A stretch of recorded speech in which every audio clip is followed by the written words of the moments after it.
శత్రువులు ఎక్కడో ఉండరు, చెల్లెళ్ళు కూతుల రూపంలో మన చుట్టూ పొడతనే తిరుగుతారు అనేది పాత డైలాగు.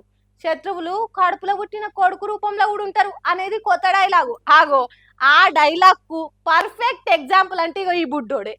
ఏంది తమ్ముడు ఏం చిన్న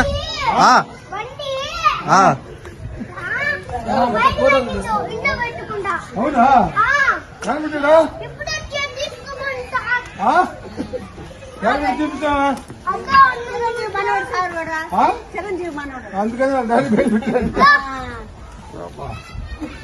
ఇష్టం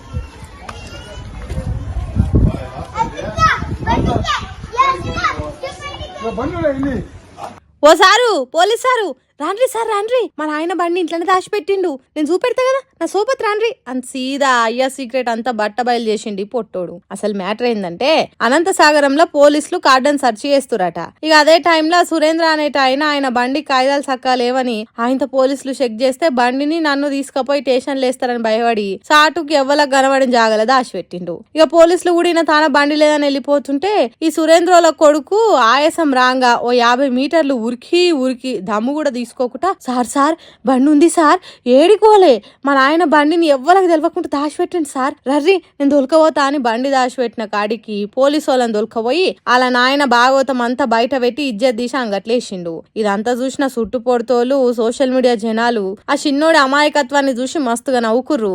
ఏమిరా బాలరాజు, ఏమిరా నీవు చేసిన పని, పాపం మీ అయ్య సాటుకు పెట్టిన బండిని నువ్వు పట్టుకొచ్చి బజార్లో పెట్టినవు. పోలీసులు నీ మాటలకు ఫిదాయిరు కాబట్టి మీ నాయన బతికి బట్టగట్టిను గాని లేకుంటేనా అందరి ముంగటనే మీ నాయనకు లాఠీతో మైలపోలు తీసేటోళ్ళు కావచ్చు. అమ్మో ఇది చూసినాక ఇక పిల్లల ముంగట ఏ దాచి పెట్టొద్దు, పొరపాటున కూడా దొంగతనం చేయొద్దు. ఇప్పటి పిల్లలు పిడుగులు కాదు కదా కోతులు కొండెంగలు, ఎంత జాగ్రత్త ఉంటే అంత మంచిది, లేకుంటేనా ఇట్లనే అవుతుంది కథ అని కామెంట్లు చేసి నవ్వుకుంటారు నెట్ జనాలు ఇది చూసినాక.